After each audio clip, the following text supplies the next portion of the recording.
बिस्मिल्लाहिर्रहमानिर्रहीम। नाज़रीन, आज की वीडियो में हम बात करेंगे बाग हॉस्पिटल में मरीज़ों और जो उनके साथ अटेंडेंट होते हैं उनकी बेबसियाँ मजबूरियाँ, कौन साफ़ी है कौन नहीं है, और पाकिस्तान में किस तरह से छोटे छोटे मामलात बड़े बड़े लेवल पे हो रहे हैं। सबसे पहले हम स्टार्ट करते हैं कि बाग हॉस्पिटल में जो इस वक्त मरीज़ या उनके साथ जो आए हुए अटेंडेंट होते हैं वो किस तरह से बेबस और मजबूर होते हैं। उस पर बात करने से पहले मैं थोड़ी-सी तवज्जो ये चाहूँगा कि हमारी जो इंतज़ामिया है, ज़िला इंतज़ामिया है, उसमें सीडीसी और दीगर भी जो अमला है, या बाग के हॉस्पिटल से रिलेटेड जो इंतज़ामिया है, उनकी तवज्जो कि एक तरफ जब कोई बात करता है, सवाल करता है, तो बगैर देखे इंतज़ामिया के जो लोग होते हैं, वो डंडे-सोंटे उठाकर आ जाते हैं। ये नहीं देखते कि बात जो की गई है, वो क्यों की गई है, किस कॉन्टेक्स्ट पे की गई है। कहीं कोई दुश्मनी, नफ़रत नहीं होती। मतलब ये होता है कि जो इदारे होते हैं, वो सिर्फ़ इसलिए होते हैं कि आम आदमी को सहूलत दें, या जो उनकी ज़िम्मेदारी होती है, उसमें किसी को बेबस मजबूर ना करें। मेरे कुलीग उसने मुझे बात बताई कि वो हॉस्पिटल में किसी काम से गया, तो उससे एक बंदा मिला, जानने वाला। उसने उससे पूछा कि यहाँ किस तरह से आना हुआ? तो उस बंदे ने उसे बताया, मैं नाम जानबूझ के नहीं ले रहा। उस बंदे ने बताया कि कल से मैं ये फ़ार्म है मेरे हाथ में, और ये ब्लड की बॉटल है मेरे हाथ में। मैं ये लेकर फिर रहा हूँ। मेरी मिसेज़ प्रेग्नेंट है, डिलीवरी केस में एडमिट है और उसे ब्लड चाहिए। तो मैं ब्लड के लिए जब मतलब लिया, तो उसमें ये कहा जा रहा है कि ये फ़ॉर्म है, इसे साइन करवा के लाएँ डॉक्टर से। वो ये कहते हैं कि मैं एक डॉक्टर के पास जाता हूँ, तो वो मुझे किसी दूसरे डॉक्टर के पास भेज देता है, ये डिपार्टमेंट में भेज देता है। जब मैं वहाँ जाता हूँ, वो कहते हैं ऑपरेशन वाले, उससे कंसल्ट जो है उससे बात करो। उधर जाता हूँ, वो कहते हैं रिसेप्शन पे जाओ। वहाँ जाता हूँ, कहते हैं डॉक्टर के पास जाओ।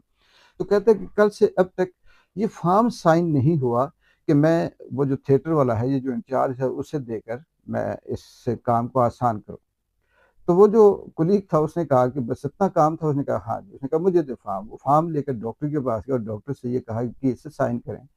बकौल उसके कि डॉक्टर साहब सवाल करते हैं कि आप कहाँ से आए हैं? उन्होंने कहा जी मैं कहाँ से आया हूँ, कहीं से आया हूँ, जहाँ से भी आया हूँ, हॉस्पिटल में हूँ, हॉस्पिटल से ही आया हूँ।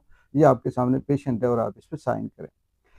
डॉक्टर ने आगे से 2-3 बातें और की, लेकिन उस शख्स ने जब 2 मज़ीद बात की, तो मैं भी कि शायद डॉक्टर समझ गया वो चेहरे के तासुरात देख के कि कहीं बंदा बोल सकता है या कुछ भी है, तो उसने डॉक्टर ने साइन कर दिए, उसने उसे दे दिए। बहुत छोटी-सी बात है, बहुत मामूली-सी बात है कि पेशेंट है, वो उसे ऑपरेशन की ज़रूरत है, उसे ब्लड ठीक है, प्रिवेंटिव चाहिए होगा, मतलब कहने का कि कहीं इसमें हमारे तकद्दम ज़रूरी नहीं कि वो लगे, लेकिन उसके लिए रिक्वायरमेंट्स जो है वो पूरी होनी है।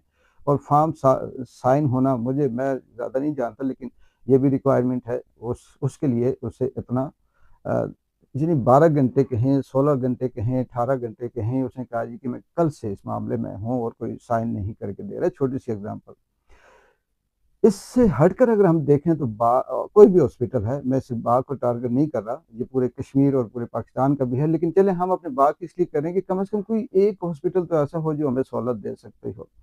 मेडिसिन की क्या हालत है वहाँ पे, किस तरह से उनकी जो क्वालिटी है वो किस तरह से सवालिया निशान है। वहाँ आए रोज़ बाग हॉस्पिटल में कोई ऐसा दूसरा तीसरा महीना नहीं कि डॉक्टर की और पेशेंट के साथ आए हुए जो अटेंडेंट होते हैं उनकी आपस में लड़ाई ना हो, हाथापाई ना हो, गालम-गलूच ना हो, पेशेंट ना वहाँ पे मर गया हो, कहीं न कहीं पेशेंट के साथ कोई सीरियस हादसा ना हो गया हो।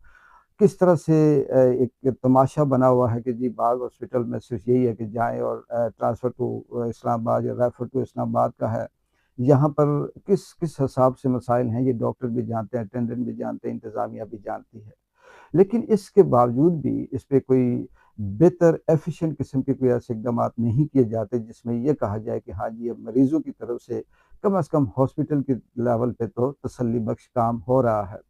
बहुत दफ़ा इससे पहले भी बात की, इससे पहले भी इस तरह से इश्यूज़ उठाए, लेकिन मैंने ये देखा है कि कोई बिरादरी पे आ जाता है, कोई सहाफ़त पे सवाल करता है, कोई किसी की लफ़ाफ़ा कहना शुरू कर देता है, कोई डंडा लेकर कुछ और कहना शुरू कर देता है, कोई कहता है व्यूज़ के चक्कर में पड़े हुए हैं, कोई कहता है इसे कुछ मिला नहीं तो ये आ गया। ये सारी की सारी फ़ज़ूल किस्म की बातें हर तरफ चल ही रही होती हैं।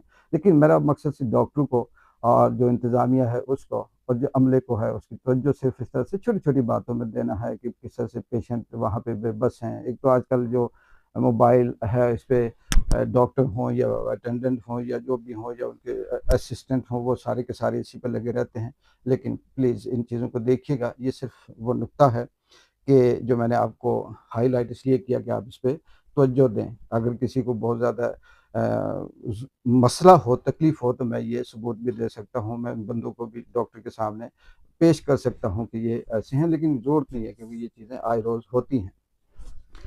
अगला टॉपिक है जी, कौन साफ़ी है, कौन साफ़ी नहीं है। बाद में कभी बेकरी का इशू हाइलाइट होता है, कभी टिक्की का, कभी अंडे का, कभी उसका, कभी इसका। तो ये फिर एक ग्रुप होता है, वो कहता है जी ये साफ़ी है, दूसरा ग्रुप उठता है कहता है ये नहीं है, कोई कहता है जी ये बस अपने-अपने पसंद के हैं। जिसकी जो पसंद है वो उसी की साफ़ होता है। और एक कॉमन लफ्ज़ यूज़ होता है जी कि हर एक नीचे लिख देता है जी कि जिसके पास मोबाइल आ गया वो साफ़ी बन गया। कोई किस तरह से सवाल करता है। मैं आपको एक सच बताऊँ कि जो वक़्त के साथ-साथ सहाफ़त की जो डेफ़िनेशन आज से 50 साल पहले थी, 100 साल पहले थी, 30 साल पहले थी, इवन कि 20 साल पहले जो सहाफ़त की डेफ़िनेशन थी, वो अब नहीं है। दुनिया सारी जिस तरह से बदल रही है, जिस तरह से आप कहते हैं कि एआई का दौर है, टेक्नोलॉजी का दौर है, पता नहीं कौन-कौन सी तरक्की का दौर है। एक दौर होता था कि समुद्री, बहरी जहाज़ बहुत अहमियत इख्तियार कर गए थे, अब लग रहा है कि वो बेकार हो गए हैं। एक दौर होता था कि फ़ज़ाइया और हवाई ये जो जंगी जहाज़ हैं, इनकी बहुत बड़ी अहमियत थी। अब उनकी जगह ड्रोन आ गए हैं, बगैर पायलट के, बगैर उसके वो हमला कर रहे हैं। इसी तरह से वो जो पहले तहकीकात की जाती थी, रिसर्च की जाती थी गूगल पे, अब एआई आ गई है, एक लफ्ज़ लिखें सारी रिसर्च आपको, तो इस तरह से वक़्त के साथ बदलती है। अब जो साफ़त है, ये साफ़त इसको जो मोबाइल हर एक के हाथ में आ गया, इसका मतलब अब ये सिटीज़न जर्नलिज़्म के नाम से जानी जाती है, पूरी दुनिया में, नॉट ओनली पाकिस्तान या हम कश्मीर की बात करें।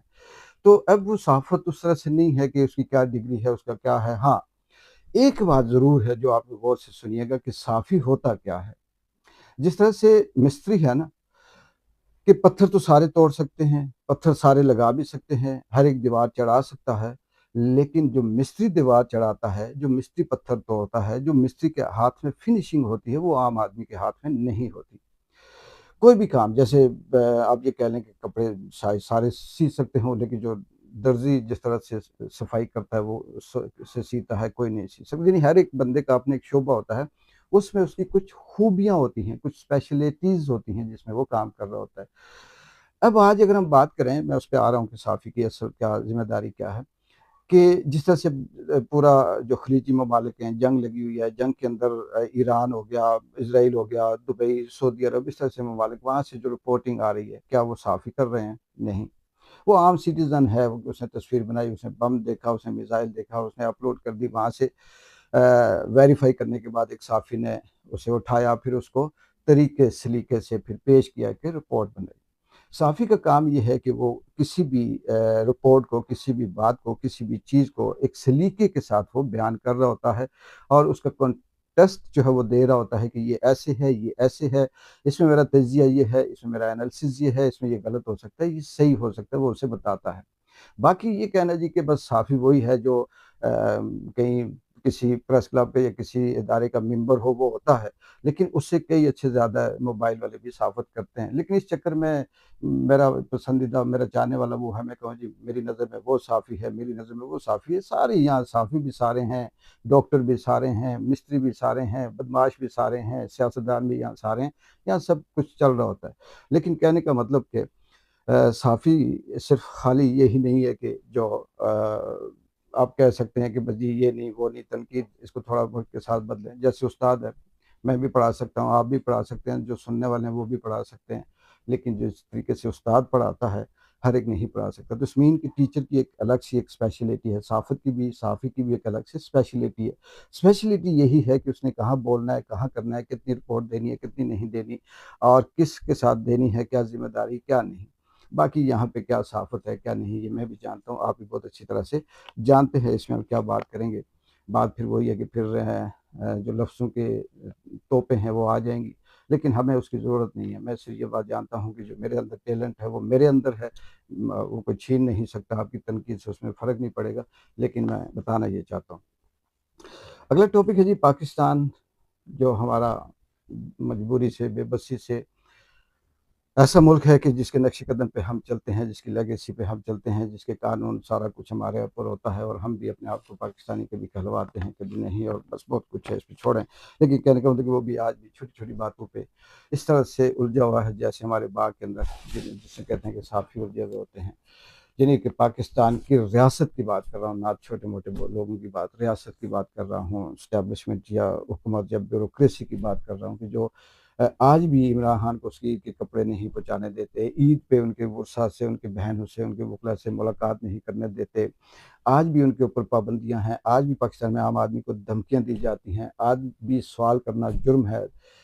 अरबों के हिसाब से जहाज़ खरीदे जाते हैं, उन जहाज़ों पे हनीमून बनाया जाता है, उस हनीमून पे कई-कई हफ़्ते घुमाया जाता है और उस पे सवाल किया जाए तो प्रोग्राम बंद हो जाते हैं।